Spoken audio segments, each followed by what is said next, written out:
Mara stumbled backward, the beam shaking wildly. The letters bled darker, like ink still fresh. She ran for the door, fumbling with the lock, bursting into the open air just as the sound returned behind her, a deep exhale from within the vault, a sound that was not mechanical at all. Outside, the town was silent. No cars, no voices, just wind moving through empty streets and the faint vibration of the ground beneath her feet. She turned to look back at the bank, the morning light spilling over its stone columns. And for the first time, she noticed the faintest shimmer of frost spreading from the edges of the vault door across the glass windows above, like the building itself had begun to breathe cold into the world. As Mara backed away, the frost climbed higher, tracing invisible veins across the facade. The vault had awakened, and whatever slept beneath Willow Creek was no longer content to stay hidden. By dusk, the town had grown restless. The wind carried whispers through the alleyways, and every window seemed to watch Mara as she drove back toward the bank. She didn't want to return, but something inside her wouldn't let her stay away. It was more than curiosity now. It was connection.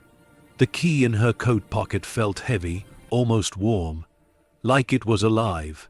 As the sun dipped behind the hills, the old bank came into view, its windows faintly fogged from within. She slowed to a stop, engine idling, staring at it through the windshield. There was no reason for the glass to be fogged. It was sealed tight, and yet something inside was breathing. She killed the engine, silence swallowing everything. Then, with a shaky inhale, she stepped out. The evening air was sharp, metallic. The streets were empty, but she couldn't shake the feeling she wasn't alone. From the corner of her eye, a shadow moved, a flicker near the lamppost across the street. When she turned, there was nothing, only the low hum of electricity from the wires overhead. Mara forced herself forward, each step crunching over gravel. When she reached the doors, she noticed fingerprints smudged on the brass handles. Someone else had been here. She unlocked the door and stepped inside. The smell hit her first. Ozone, oil, and something faintly sweet, like rotting paper. The air was cold enough to sting her lungs. Her footsteps echoed too loudly, like the sound was stretching out longer than it should. The frost she'd seen earlier had spread. It crawled across the marble floor in delicate, crystalline veins, reaching toward the vault like roots searching for a heart. The vault itself glimmered faintly in the dark, condensation gathering along its seams. Mara's flashlight flickered again but stayed on. She swept the beam across the room, catching something new, a set of muddy footprints leading from the side door straight to the vault. They weren't hers. Her pulse quickened. She followed them carefully. Each print was sharp, fresh. Whoever had left them wasn't long gone. The trail stopped just in front of the vault, where the prints overlapped in a single place, as if the person had stood there for a long time. Watching, listening, then they simply stopped. No turn, no retreat. Gone. Her throat tightened. Hello. Her voice trembled through the emptiness. Is anyone here? The silence that answered wasn't empty. It was charged. The air seemed to hum, faint and deep. Then the vault exhaled again. This time, the sound wasn't subtle. It was a slow, hollow breath that carried through the entire building. Dust lifted from the floor in ripples, rising into the light like smoke. Mara stumbled back, one hand braced on a pillar. No, she whispered. No, no, no. The vault wheel began to move slowly on its own. The grinding sound was low but powerful, metal straining against age and pressure. She froze, unable to look away as the massive handle turned half a rotation and stopped. The vault door shuddered once, then went still, then silence. Her flashlight dimmed. The frost on the floor cracked softly, melting back into water.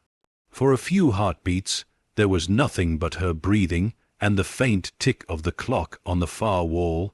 Then came a sound that didn't belong, whispering, dozens of voices, layered, overlapping, like a memory unraveling in the dark. Words she couldn't understand, a language too old or too broken. The sound wasn't outside the vault, it was inside her head. She clutched her temples, shaking. "Stop!" she cried out. "Stop!" The whispering ceased instantly. The vault door released a single metallic ping, like a drop of water hitting a bell, and from its lower seam, a small envelope slid free, landing at her feet. Mara stared at it, frozen. It was old, its corners yellowed and edges brittle. On the front, written in ink that had faded but not disappeared, was her name, Mara Ellis. Her knees went weak. She crouched, hesitating, then picked it up with trembling hands. Inside, a folded note, typed, not handwritten. The letters crisp, official, government style. "If you are reading this, the vault has been compromised. The assets are not what you think they are. Do not attempt to open the secondary chamber. Containment must remain absolute. Federal Containment Fund, Division 1974. The paper trembled between her fingers. Containment, she whispered. Containment of what? Her question was swallowed by silence. Then, from behind the vault door, came a single, hollow knock. 1. Pause. 2. Mara dropped the letter and backed away. The frost returned, spreading fast this time across the floor, up the walls, around her feet. The lights flickered violently. She ran.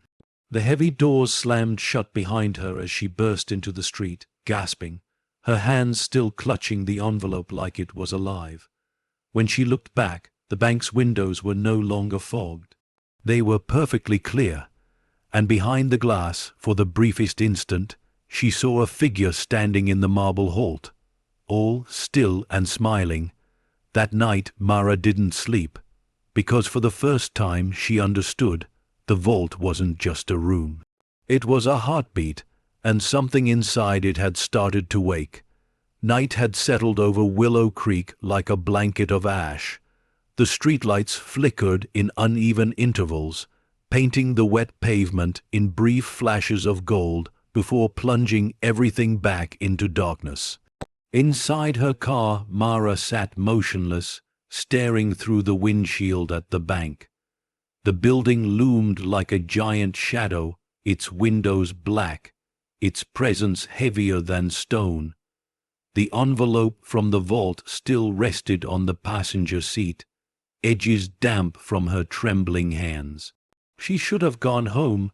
She should have driven away and never looked back, but she couldn't. Something inside her whispered that the story wasn't over, that what she had found wasn't a warning, but an invitation. Her reflection in the glass looked like a stranger's, eyes sunken, skin pale, the fatigue of sleepless nights carving lines where there used to be hope. She reached into her coat pocket and touched the brass key again. Cold, steady, waiting. Finally, she stepped out. The air was sharp with the scent of rain and rust. Each footstep echoed too loudly against the empty street as she crossed toward the bank. The lock turned smoother than before, almost welcoming. The doors opened to stillness. The frost had melted. The marble floors gleamed wet beneath the beam of her flashlight. The vault stood ahead, sealed again, but no longer silent. There was a faint, rhythmic sound, like the slow ticking of a clock buried deep within. Mara walked closer. She set the envelope down on the counter beside the ledger, where it immediately curled in the faint draft that swept through the hall. The ledger was still open to the same page. Holdings $300M do not release. She ran her finger beneath the line, whispering, $300 million. The number felt unreal, but the air itself seemed to vibrate when she said it aloud. Something about this place, about that vault, wasn't just about money. It was about whatever that money meant. She lifted her flashlight and aimed it at the steel door. Near the corner where the frost had been before, a faint inscription appeared, invisible before tonight. The letters etched deep into the metal read, Internal Reserve Federal Containment Fund. The same words from the note. Her pulse quickened. She pressed her palm against the door. "What are you keeping in there?" the vault answered, not in words but in sound. A deep mechanical groan rolled through the building, followed by the hiss of air escaping somewhere below. Her flashlight wavered. The marble under her feet felt wrong, soft, vibrating. She crouched down and ran her hand along the floor, discovering a thin seam, a trapdoor, hidden under years of grime. The edges were fused shut, but the air seeping through was colder than anything she'd felt before. Mara stepped back. Her breath trembled. No, she whispered to herself, not alone. She turned toward the front doors, but froze. A light shone outside, headlights. A black car idled across the street, its engine humming low. Through the windshield she saw the same man in the grey suit, Crane, his face expressionless, his eyes unreadable. Mara's heart pounded as she ducked behind the counter. The car door opened, footsteps. Slow, controlled. Then the front door handle moved. She clutched her flashlight, holding her breath. The door creaked open, and the sound of his shoes echoed across the marble. He didn't call her name this time. He didn't need to. He already knew where she was. The soft click of his shoe stopped just beyond the counter. "Mara," he said quietly, his voice calm as stone. "Do you have any idea what you've touched?" She rose slowly, her voice trembling. "You followed me. I warned you." His eyes flicked to the vault. It wasn't a suggestion. "What's inside?" He paused, studying her face as though deciding how much truth she could survive. The money was the cover, a story written to keep curious people out. What's inside that chamber was sealed long before you were born. He stepped closer, lowering his voice. They built this bank around it. Mara's mind raced. Built around what? He didn't answer. Instead, his gaze shifted toward the floor, toward the faint seam she'd found moments earlier. His expression hardened. "You opened it, didn't you?" "No," she said quickly. I just found it." Crane exhaled, closing his eyes briefly. "Then you might still have time." Time for what? For the world to keep forgetting. Before she could reply, the vault groaned again, louder this time. The lights above them flickered violently, a low frequency hum filled the air, shaking the walls. Crane turned toward the vault, his composure cracked for the first time. "It's awake." Mara took a step back. "What do you mean, awake?" But before he could answer, the ground trembled. Papers flew from the counter, the old chandelier above them swaying like it was caught in a storm. Crane grabbed her arm. "You need to leave. Now." Mara tore free. "Not until you tell me what's in there." The vault door vibrated, the steel straining against something behind it. A faint light, green and flickering, seeped through the seams, spreading across the marble floor. Crane's voice dropped to a whisper. "Ghost money." "What?" He met her eyes. "It's not currency, it's consequence." Then the vault breathed, a massive rush of air that blew out the lights and sent both of them sprawling to the floor. In the darkness, Mara heard the echo of something moving inside, slow, heavy, ancient. When she opened her eyes, the vault door stood still once more. The light was gone. Crane was gone. Only his umbrella remained, lying open on the floor, dripping with a strange, dark liquid that wasn't rain. Outside, the wind howled through the empty town. The frost returned, crawling once more across the windows. The vault had spoken, and the cost of hearing it had only begun. The wind outside screamed through the narrow streets of Willow Creek, as if the town itself was trying to warn her to leave. But Mara didn't. She couldn't. She knelt in the center of the marble hall, the echo of the vault's last exhale still trembling in her bones. Crane's umbrella lay on the floor beside her, the dark liquid beneath it slowly spreading in a thin, perfect circle. It wasn't blood. It was too dark, too thick. It glistened faintly under the trembling beam of her flashlight, as if alive, as if watching. She whispered his name, Crane. No answer, no sign of him. No footprints. Just the memory of his voice and the scent of burnt air that clung to everything. The vault loomed over her in the flickering dark, massive and silent now, but somehow listening. Its seams still glowed faintly, green fading to blue, like breath after panic. Mara stood shakily, her knees weak, her hands trembling so violently she had to hold the flashlight with both. She turned toward the counter, where the ledger still lay open, and saw something new, ink. Fresh ink. A new line had appeared beneath the old entry. Holdings adjusted $3. 100M verified, containment breached. Her breath hitched. No, no, no. She slammed the ledger shut, but the words were already burned into her mind. The number wasn't changing, it was counting. Something inside that vault was alive, and it was aware she'd opened its cage. The sound of the front door creaking snapped her out of her trance. She turned sharply, raising her flashlight. No one was there, just the cold wind sliding through the crack in the door. Then came the whisper again, low, barely audible, Mara. She stumbled backward, heart hammering. Who's there? The whisper came from the vault this time. But it wasn't one voice, it was hundreds, layered together like wind through 1,000 throats. Her light flickered, then died completely. Darkness swallowed everything. Her pulse was the only sound, fast, uneven, until the vault spoke again. Not in words, but through vibration. The air trembled, the floor shivered, and a faint, metallic clicking filled the hall. It took her a moment to realize what it was, the locks.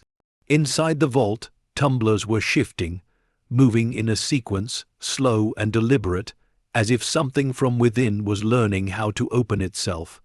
Mara ran for the exit, her shoes slipping on the slick floor. She threw open the heavy doors and burst into the rain, gasping for breath. The storm had broken again. Cold, violent, relentless. She didn't stop running until she reached her car. Her hands shook as she fumbled with the keys, breath clouding the glass. The headlights flared to life, illuminating the bank's facade. And that's when she saw it. The vault door, wide open. A thin mist spilled out, curling along the marble floor like smoke. And inside the darkness of the chamber, a pale green glow shimmered faintly, pulsing like a heartbeat. Mara froze, every instinct screamed at her to drive away, but something deep inside, a pull she couldn't explain, made her open the car door and step back into the storm. She crossed the street slowly, rain running cold down her face, her heartbeat syncing with the rhythm of the pulsing light. When she reached the doorway, the sound was deafening, not from machines, but from something beneath them. It was a hum, low and endless, vibrating through her bones. The vault chamber stretched deeper than she'd imagined. The light came from rows of metal crates, sealed and numbered, stacked to the ceiling like a tomb of forgotten wealth. She stepped closer, brushing the dust from one of the plaques. Asset Recovery, International Aid Reserve. She opened the nearest crate. Stacks of cash, perfectly preserved, bound in plastic, stamped with dates decades old. The bills were crisp, too crisp, each bundle marked with an insignia she didn't recognize, a circle with a line through it, like an eye crossed out. But what made her blood run cold wasn't the money. It was the small glass capsule resting on top of every stack, each one filled with a swirling black vapor that moved as if it were alive. Mara lifted one, holding it against the light. The mist inside pressed against the glass, following her touch like it could see her. She dropped it. The capsule hit the ground and shattered. The black vapor spilled out, spreading low, thin tendrils of shadow moving across the floor. They reached for her feet, then curled away, vanishing into the cracks between the tiles. Her flashlight flickered back on by itself, beam shaking in her trembling hands. Every crate in the vault began to hum. Then the lights above snapped on, one by one, illuminating the entire chamber. Hundreds of crates, hundreds of capsules, all glowing faintly with the same pulsing light. Mara stumbled backward, whispering, "What is this?" The whisper returned, clearer this time, all around her. Male, female, young, old, a chorus of the dead. Debt. She ran out of the vault, through the marble hall, through the storm, until she reached the car again. The building behind her groaned like something enormous was turning inside it. When she finally looked back, the light from the vault poured through the cracks of the old building. Green fire pulsing behind the windows like veins of living flame. And above the main door, faint but visible, the faded engraving she had never noticed before now glowed through the rain. Federal Containment Division, 1974. Her hands shook as she whispered the words out loud. Containment, ghost money. They hadn't buried currency in that vault. They'd buried consequences. And as thunder split the sky above Willow Creek, the light from the bank pulsed once more, brighter this time, as if the vault itself was waking up after 50 years of silence, and Mara Ellis had just become its keeper. Morning arrived without sunlight. The world outside Mara's window was grey, drenched in mist that seemed to cling to the air like smoke. The storm had passed, but it had left the town different, quieter, heavier. Mara sat at her kitchen table, the envelope from the vault lying open beside her. The note, the government seal, the word containment. It all looped through her mind like a riddle she couldn't escape. Every instinct told her to run, but something stronger, something colder, whispered that leaving now would mean letting the truth die with the rest of Willow Creek. She pulled her laptop closer, the faint glow of the screen lighting her tired eyes. Her fingers hovered over the keyboard before she typed, Federal Containment Fund, 1974. The search results were sparse, most of them redacted government documents and conspiracy forum posts buried in the corners of the internet. She clicked through them one by one. Some spoke of missing aid money from Cold War operations, billions redirected into secret projects, accounts that vanished without trace. Others mentioned ghost programs, humanitarian relief funds that never reached the countries they were meant to save. Her cursor hovered over one particular file hosted on an obscure archive. The title read, Federal Containment Fund, Asset Redirection Program Declassified, Partial. Mara clicked. The document loaded slowly, line by line, the text jittering like it was resisting being read. She scrolled through paragraphs of bureaucratic jargon until a line stopped her cold.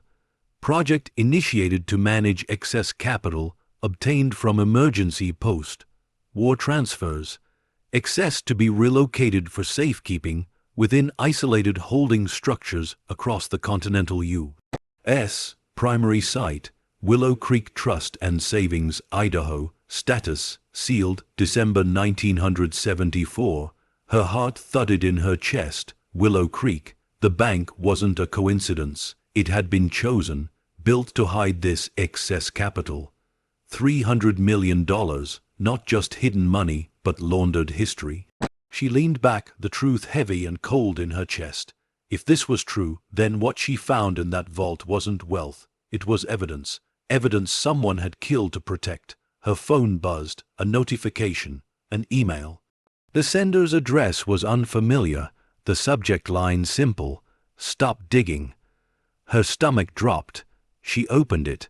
You've already seen too much. The vault wasn't meant for you. Delete everything and leave Willow Creek before it's too late. No signature, no trace. The message vanished from her inbox seconds later, leaving only an empty screen. Her breathing quickened, her hands shook. She whispered, They're watching me. Her eyes darted to the window. The mist outside had thickened, but behind it, she could make out a dark shape parked across the street.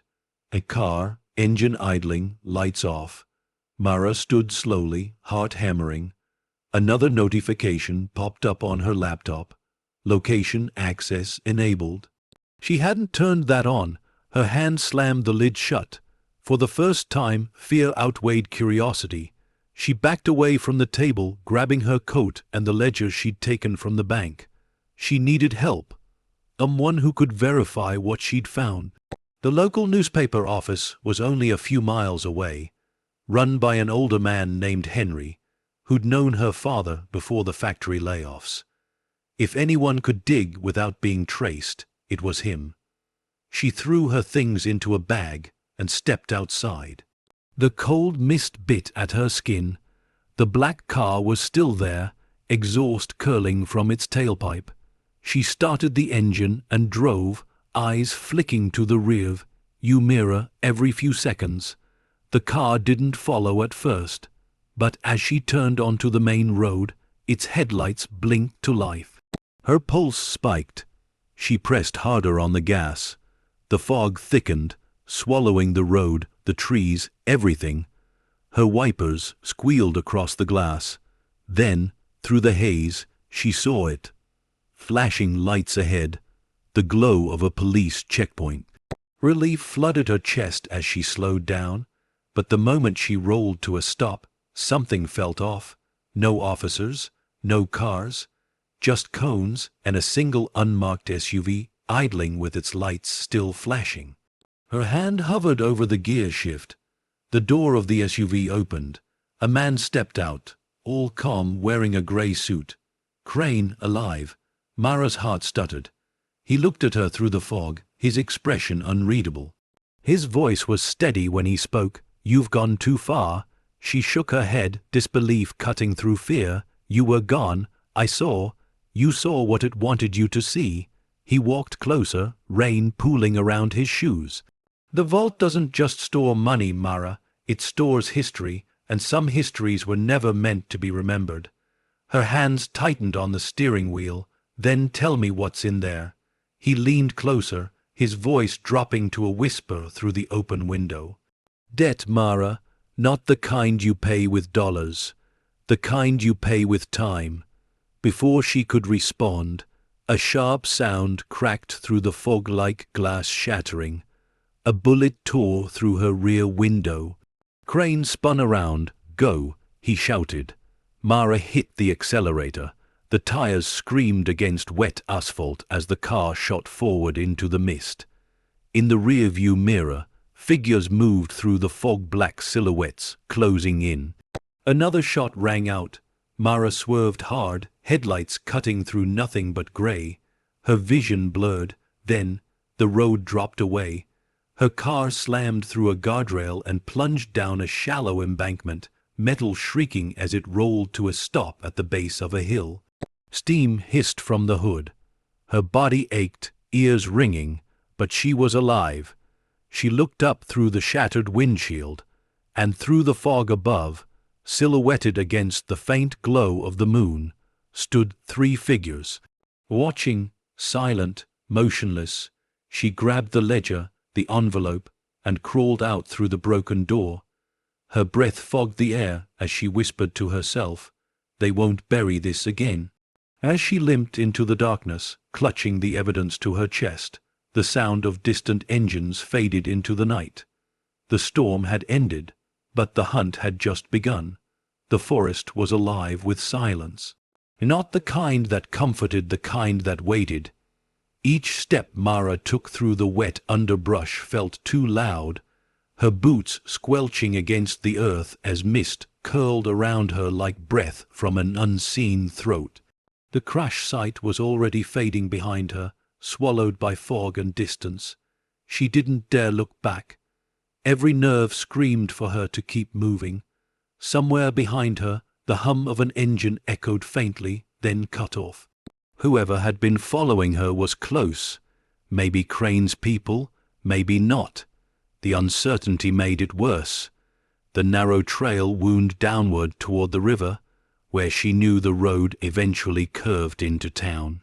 She moved quickly, clutching the torn messenger bag tight against her side.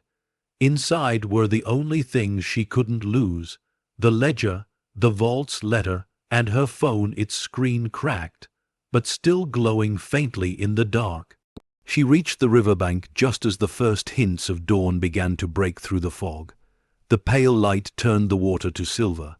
Her reflection stared back at her, a woman she barely recognized, smeared with mud, hair plastered to her face, eyes wide and hollow. She crouched beside the water and dipped her shaking hands into the current, splashing her face, trying to think. She needed evidence. She needed to show someone who could expose this before the truth disappeared again. But who? The police. They'd never believe her. The town council. They'd probably been part of the cover-up. That left only one name, Henry Callan, editor of the Willow Creek Chronicle. A man who'd spent the last 20 years printing stories about rust, rain, and forgotten people. Mara stood, gripping her bag tighter. If anyone still cared about truth, it was Henry. The sound of footsteps behind her made her freeze, not fast, not panicked, just steady, confident. She turned slowly. At first, she saw only fog. Then, a shape emerged, tall, deliberate, dressed in gray. Crane, alive, unharmed, his expression calm as ever, though his suit was torn at the sleeve. "I told you to stop," he said quietly. "You shouldn't have gone into the vault." Mara stepped back. "You followed me off the road." "You forced me to," he replied, stepping closer. "There are things inside that vault you don't understand, things that should never be opened again." Her voice shook. "Then tell me what it is." Crane hesitated. For a moment his composure cracked, the faintest tremor in his jaw, a shadow of something almost human. "The vault was never a bank," he said finally. "It was a holding site, a transfer station for what the government called liquid restitution." Mara frowned. "What does that mean? During the Cold War?" Crane continued, his voice low. "Funds meant for rebuilding nations were seized, redirected, hidden. But money carries intent, and intent carries energy. Those assets were never clean. They were soaked in suffering and loss. What they stored in that vault wasn't just wealth, Mara. It was the residue of it, the moral weight of what was taken." She stared at him, horrified. "You mean the vault holds debt?" He interrupted softly. "Not financial, human, the kind that clings to whoever touches it." The words hit her like ice. "You opened it," he said, his tone heavier now. "You broke the seal. That debt needs a bearer. It's awake now, and it knows your name." Mara's hand shook as she took a step back. "You're lying." Crane looked down at the mud, silent. When he lifted his gaze again, his eyes were wet. "I wish I was." Behind him, faint headlights appeared through the mist, 2 vehicles crawling down the old service road. Crane turned sharply. "They're not with me." "Who are they?" He didn't answer. Instead, he pulled a small flash drive from his coat pocket and held it out to her. "This is everything I have left."